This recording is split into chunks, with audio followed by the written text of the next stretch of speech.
Hi, this is Jees. This is April 18, 2020, Saturday, and it's at 9:30 p.m. CST from Dallas, actually.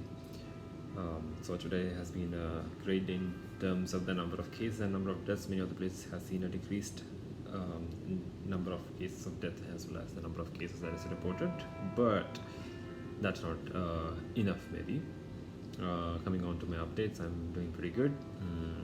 So I have been isolating myself. One of the things that I do basically is like to talk with my friends over phone, WhatsApp, and all those video call providers that we have. So basically, I got up and then talked with my parents.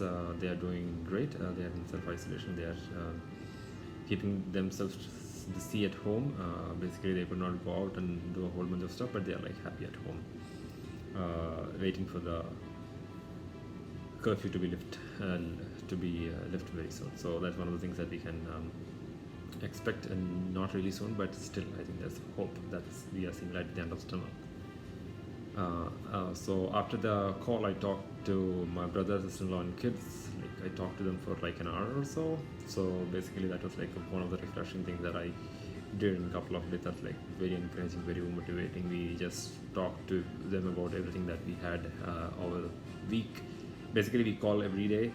We used to pray every day and all that, but this has every weekend is like sort of time that we get dedicated to talk and then sit down and then do everything that we wanted to catch up and stuff like that. So that's like really exciting things going on. So their friends are cooking food at their home, and then sometimes they're sharing with this kids and my brother, sister-in-law, and kids. So that's like great and exciting things. They do all these things mostly in weekends. That's like very exciting, I think, to hear. So they are also doing really good, all of them. What I have mentioned. So they are not in like they're not. They are keeping the social distance. They're trying to get everything home delivered and stuff like that.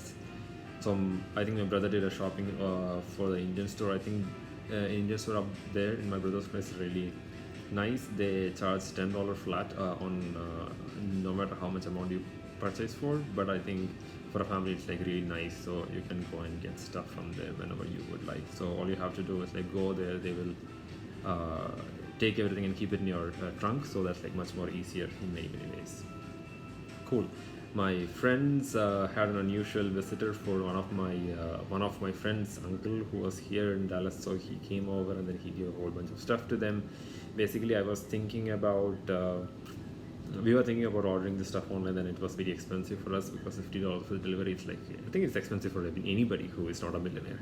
So that's one of the things. But I was dreaming that somebody has come and delivered some stuff home last Friday morning. Friday morning. But tomorrow morning, so I just called them and said on Friday that I had such a dream, and then today, all of a sudden, these people came and dropped a whole bunch of stuff. That includes one of the things that I really wanted. I wanted to eat some puris. It's like Indian delicacy that I wanted to have because of my other friend who has been cooking puri whole week. So I just wanted to have puri. So I was like craving for it, and I need some wheat flour for it, but I could not get hold of it. So we were trying to get these stuff from Indian store, but we could not. But now it's like, okay, so these people have given me 2 big bags of wheat flour, so that's like, I'm really happy. I don't know, for simple things I'm really getting really happy because wheat flour is one of the things that I will not be very happy to have previously, like 2 months ago. And one of the banal things that I would have to do, I think I would like crib over if I have to get it from somewhere.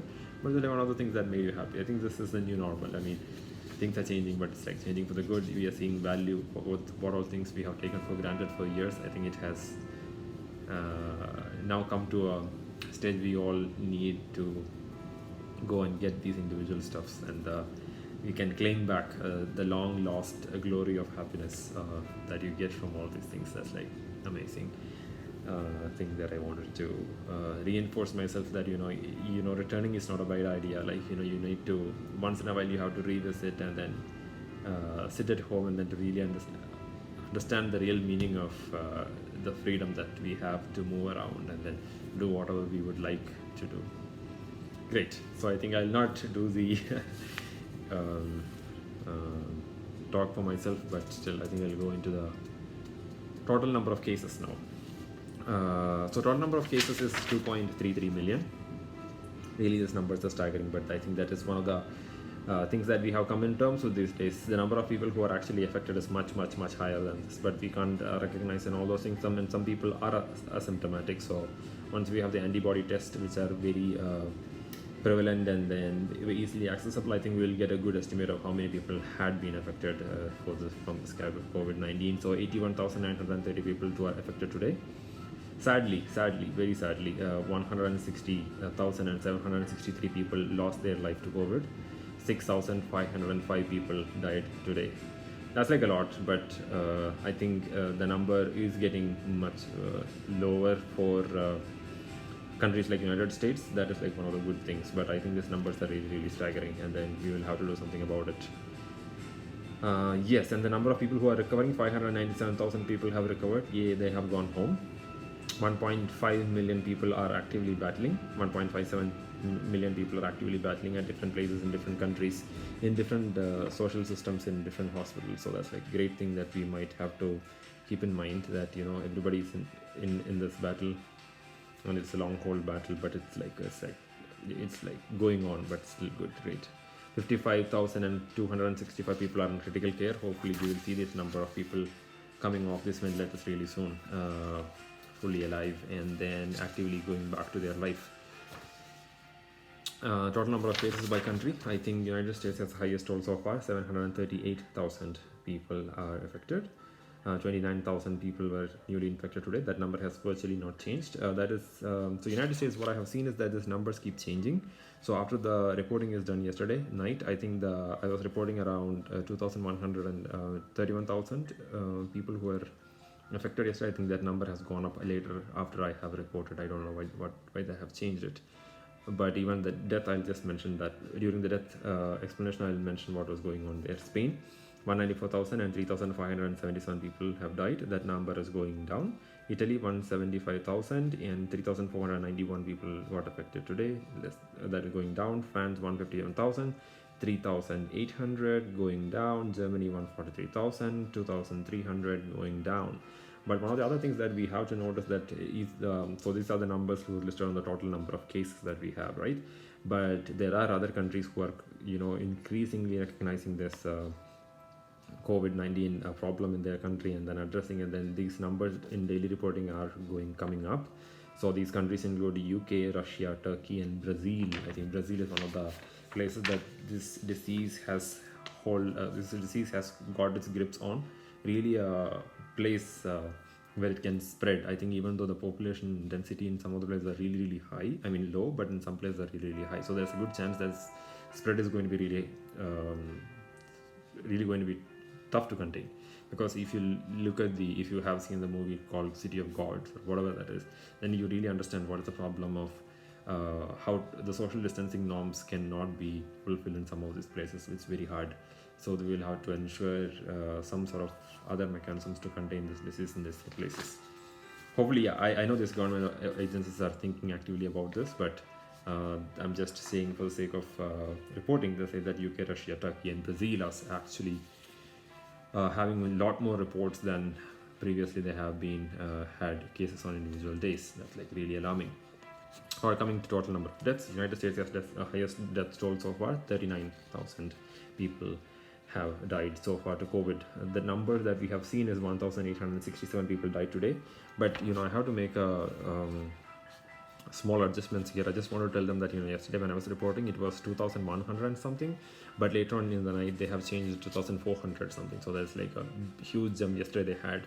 I'm not expecting it to be happening today, but I think today I think this 1,867 is a very consoling number. That number is coming down. Italy, 23,227 people have lost their life. 482 people lost their life today. That number is coming down again. Spain, 20,639. 637 people died today. That number has gone up for Spain. France, again, this numbers are really strange. 19,323. 642 people died today. If you look at France, these numbers are really not making sense from day-to-day basis, but maybe there's a trend that we cannot see. Yesterday the France number of cases reported in one single day was 17,000 or more. Today it is 3,800. So we have to see that France, we have to play it by day basis. UK, 15,464, 888 cases that was reported. Deaths that were reported today. That's like really a bad numbers that to see from United Kingdom.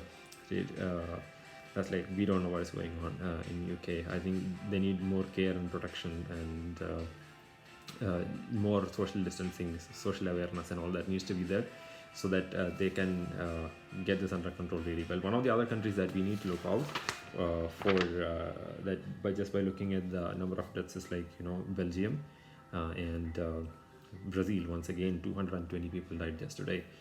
So that's like numbers are really alarming from Brazil, and Belgium is like 290. So these countries are really also having a lot of trouble. The number why I'm reporting these two numbers in separate is one of the reasons that I'm thinking is the spread is a social distancing norm problem.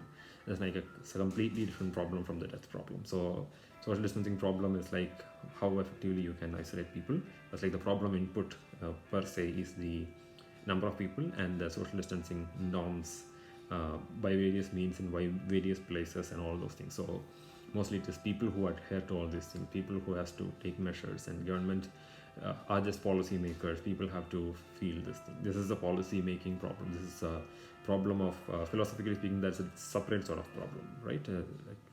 People are coming, people are interacting. How can we minimize these gatherings? But once if you have it, it's like a different problem that you have altogether. So the problem input is the people who are affected. And the next problem is we are not going to let them spread the disease. We are going to isolate them, contain them, whatever we can do. But we also have to give them the proper, apt, and efficient and very effective means of care, so that these people don't go into the state where they have to lose their life for this. So these are, I feel that they are two separate problems in some sense. That is why I'm separately saying these two numbers for myself, even for consoling myself. So this problem, only those people who have got affected will go to the place where there is a chance of dying because of the disease, whether you have an underlying condition or not. But this number of deaths could be a proxy for the representation of how efficient is your healthcare system, how efficiently they can cope up with such a pandemic and stuff like that. So I think these numbers are very relevant in some sense.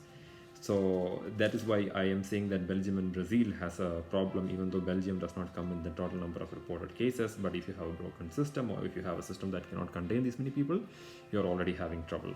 So Brazil is one of the places that they have this trouble, and Belgium is one of the places. In UK, Russia and Turkey, we hope that as far as we look at the numbers, they have the infrastructure facility, at least their healthcare system is not overloaded. So that's like a good news. So probably we will have to see how it plays out to be in coming days. I'm not giving any other updates from any other side. So probably we'll see tomorrow, and then we'll see what's going on. So we'll expect April 19th, the Sunday, to be really happy and productive. Thank you. We'll see tomorrow.